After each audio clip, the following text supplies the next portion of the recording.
Divina, meu nome é Su Padovani e este é o canal Reflexões com Alma. Você está assistindo ao terceiro vídeo da série de vídeos Minutos com Alma. A mensagem que eu quero aprofundar hoje traz um tema que remete a um sofrimento, a uma dor, um peso que todos nós em algum nível possuímos, todos nós, sem exceção. Então vamos ler a mensagem, vamos lá.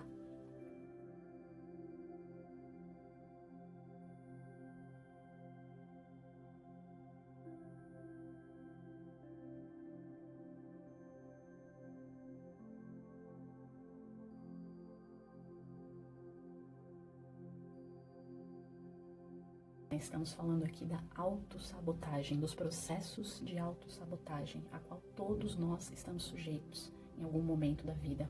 E a autossabotagem ela é algo curioso porque a gente começa a pensar, caramba, como é que eu posso fazer mal a mim mesmo? É muito louco isso, de uma forma inconsciente a gente destrói as oportunidades e as coisas boas muitas vezes que a gente tem. Como isso é possível? Isso parece irônico, parece que não tem lógica. Muita gente talvez nem acredite nos processos de autossabotagem. Imagina, você está dizendo que eu sou masoquista, então, que eu desejo mal para mim mesmo, ou que eu produzo mal para mim mesmo? Que isso? Isso é uma maluquice. Mas aí, para a gente entender isso, a gente precisa entender um pouco melhor sobre crenças limitantes e sobre o inconsciente do ser humano. É claro que tudo isso é feito de uma forma inconsciente, óbvio, né? Então, todos nós possuímos crenças limitantes que estão ali registradas no nosso subconsciente, nós não temos acesso, né? E essas crenças limitantes, elas governam a nossa vida de forma sutil, sem que a gente perceba, né?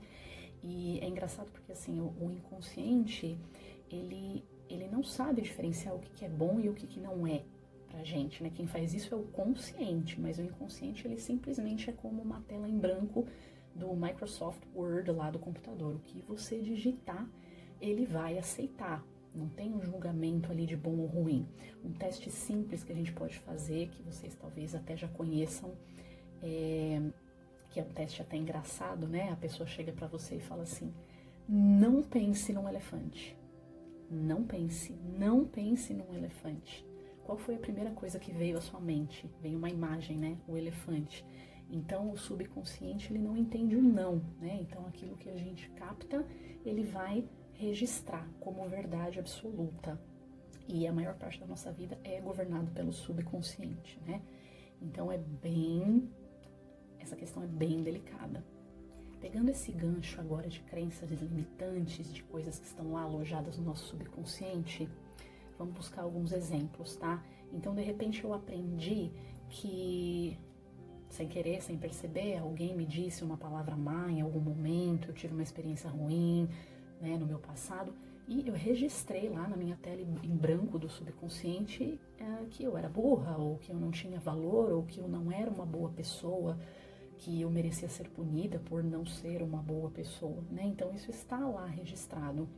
E aí, inconscientemente, o que vai acontecer? A gente vai se sabotar quando você estiver, né, próximo ali a uma conquista, a ter algo bom ali, super feliz no seu consciente, ali, super feliz, ralando para conseguir, vai chegar na hora, sei lá, a apresentação da sua vida, vai dar um branco, né? Você vai dar uma bola fora naquela entrevista do emprego dos seus sonhos, naquela prova da sua vida, você vai, meu Deus, vai apagar tudo, vai dar um branco, né?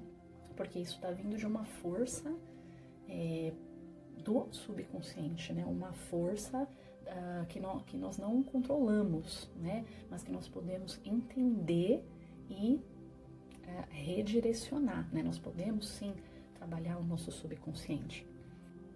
Até porque se eu sinto que eu não mereço, eu emano uma energia ao universo, né? Eu sempre falo que tudo é energia. Falei muito sobre isso no primeiro vídeo da série.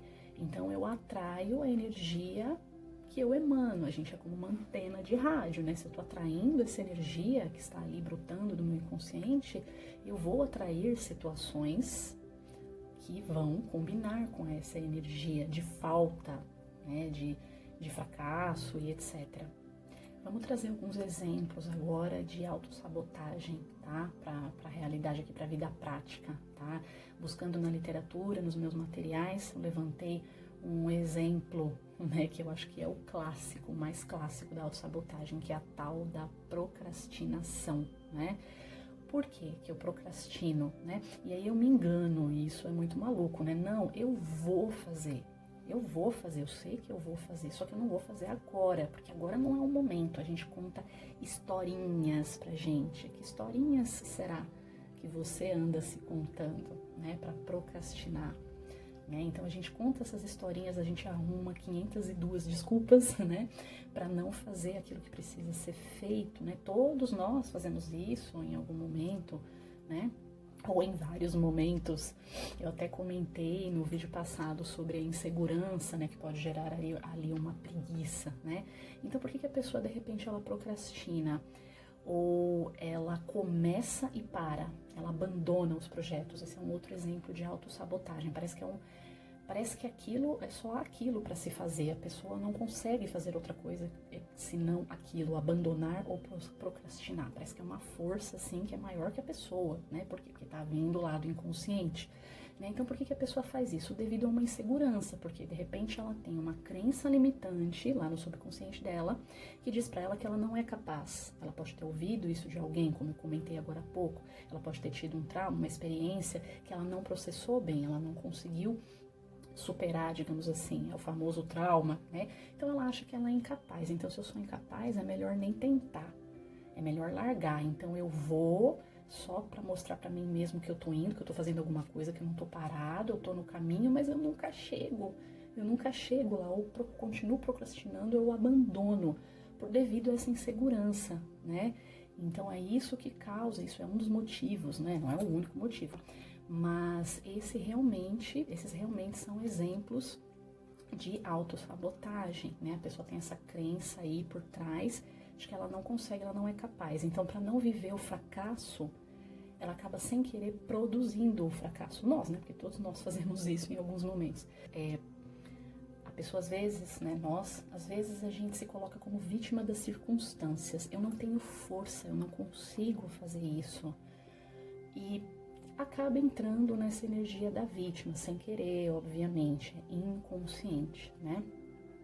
Então, alguns fazem isso, né? Eu não sou capaz, eu não vou fazer, é melhor que os outros façam, vou deixar na mão dos outros, ou eu preciso de reforço a todo momento, eu preciso que alguém valide, que alguém me aprove, né?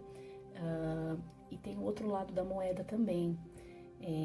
Existem pessoas que acabam jogando isso para fora, para o outro, acabam humilhando outras pessoas, colocando outras pessoas para baixo, né? Porque ela tem tanto medo, essa pessoa ela tem tanto medo de se convencer de fato que ela é um fracasso, que ela tenta diminuir os outros para que ela se sinta um pouquinho melhor, né? Eu chamo de doente da alma, né? Porque isso não é o estado saudável de ninguém, né? A nossa alma, ela é pura, né? A gente aprende esses comportamentos, essas coisas vão surgindo, essas camadas, mas todos nós somos uma centelha divina. Por isso que eu começo o vídeo dizendo, olá, centelha divina, né? Então, da mesma forma que a gente aprende, a gente pode desaprender. Né? Com certeza essa pessoa tá sofrendo muito, só que ninguém vê, ela tem aquela carcaça, né? Aquela couraça, digamos assim, né? Acho que essa é a palavra, couraça. E então tem a pessoa que se pune, que se coloca como pequena coitadinha, não consigo, e tem a pessoa que pune o outro, né? Então, ou eu me humilho, ou eu humilho o outro, né? Eu gostaria de colocar o seguinte, como é que a gente pode começar a curar esses ciclos, né? Eu diria uma palavra que resume tudo. Será que você sabe qual é? Autoconhecimento. Né? A cura de qualquer coisa começa através do autoconhecimento. Eu preciso entender o que está por trás, sempre. Mas um médico, para ele fazer uma receita, ele precisa conhecer a doença, ele precisa analisar, ele precisa pedir exames, ele precisa entender o que está acontecendo com aquele paciente para só então ele poder tratá-lo. E no campo emocional, psicológico é da mesma forma, né? Então, o autoconhecimento sem julgamento. Então, eu vou acrescentar um pouquinho. O autoconhecimento sem julgamento começa a nos trazer um processo de cura, né? Então, quando eu vou buscar, quando eu puxo o fio, né? Nossa, por quê? Por quê? Por quê? Por quê? Por que será que eu estou me sentindo assim? O que eu estou pensando agora? Eu tô com medo, eu tô com preguiça. Por quê? O que tá por trás da preguiça? O que tá por trás do medo? O que tá por trás do desânimo? Por quê? Por quê? Por quê? Por quê? Por quê? Puxa o fio, né? E aí, de repente, você vai chegar lá, na crença limitante. Nossa, porque eu acho que eu não sou capaz. Caramba, mas peraí, quem foi que disse que eu não sou capaz? Será que foi alguém, a voz de alguém está na minha cabeça? Preciso haver um perdão também, né? Não é culpar o outro, porque senão eu vou estar entrando no processo da vítima, né? Quando a gente é criança, a gente é exposto, né? A gente não tem como se defender, mas quando a gente é adulto, eu não posso continuar culpando o outro pelo que ele fez lá na minha infância, né? Seja algum familiar, um professor, enfim. Eu tenho que resolver aquilo, a pessoa não tá mais ali falando aquilo, né, na maioria das vezes, né, então eu tenho a responsabilidade de curar aquilo, não é o outro que vai curar pra mim, o outro pode me ajudar, né, então tem também essa questão do perdão, né, que aí fica para um outro episódio, né, eu só consigo mudar aquilo que eu aceito, eu só consigo mudar aquilo que eu aceito. Por isso, não julgamento. Você é uma centelha divina, não se julgue, tudo tem um porquê. Eu não preciso, meu Deus, porque eu acho que eu não sou capaz. Espera aí, né? Quem falou, né? E todas as outras vezes que eu consegui fazer as coisas. Uma sugestão, de repente, uma coisa que eu faço às vezes, né? Escrever tudo que eu tô sentindo, fluxo de pensamento, sem pontuação, sem nada, assim, né? Aquela letra, minha letra já não é bonita, quem me conhece sabe, né? Mas essa é um garrancho pior ainda, que às vezes nem eu mesma entendo o que eu escrevi. Mas enfim, então eu escrevo o fluxo de pensamento e depois de um tempo, depois de esvaziar, né? Porque quando a gente escreve é uma ação motora ali, sai aquela energia, né? Que nem chorar, mais ou menos, digamos assim.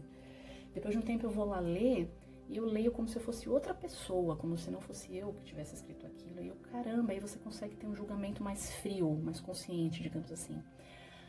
E ver, né, e grifar de repente ali com marca-texto, nossa, que exagero isso daqui, nada a ver, né? Então se pôr de fora do filme, pausar o filme, se pôr de fora e olhar como espectador da sua história, se imaginar como uma criança, lembrar de você como uma criança, né, com aquela pureza, né, e ter essa afetividade que a gente tem pela criança por você mesmo, né? Então se imaginar como uma criança contando aquilo pra você, já dá uma outra vibe, né? Já ajuda a gente a se perdoar, a se curar. Conversar com alguém de confiança, um amigo, contar, buscar ajuda, é muito importante. Buscar ajuda não é sinônimo de fraqueza, é sinônimo de sabedoria, né? Porque a gente não pode fazer tudo sozinho, tudo é uma troca, né? E é claro que a parte mais importante é nossa, mas a ajuda também é muito importante, né? Fazer uma terapia, se houver condições, buscar uma terapia. Se não houver, né, ou não houver um amigo com quem desabafar, um familiar, um professor que seja, e se não for possível fazer uma terapia, eu até gostaria de deixar uma sugestão aqui, o número do CVV, do Centro de Valorização da Vida, é 188, né? Eles atendem por chat também, é gratuito em todo o Brasil. E eles trabalham com a escuta ativa, são profissionais treinados, não são psicólogos, mas são profissionais treinados, até comentei que eu fiz o treinamento, né, do CVV, e eles estão ali para ouvir sem julgar e te ajudar a processar as coisas, né? É um trabalho maravilhoso. E a última frase que eu queria deixar pra gente é uma frase de Jesus, vocês já ouviram falar essa frase. Conhece a verdade vos libertará, né? Então tem muito a ver com o que eu falei do autoconhecimento, mas conhece a tua verdade, não a dos outros. Conhece a tua verdade, não a dos outros. A tua verdade é única, você é único. Então é isso, pessoal, era essa mensagem que eu queria deixar hoje. Gratidão por ter vindo até aqui. Se você gostou dessa mensagem, compartilhe, curta, deixe um comentário e siga o canal Reflexões com Alma no Instagram, no Facebook e no YouTube também. Gratidão e até a próxima.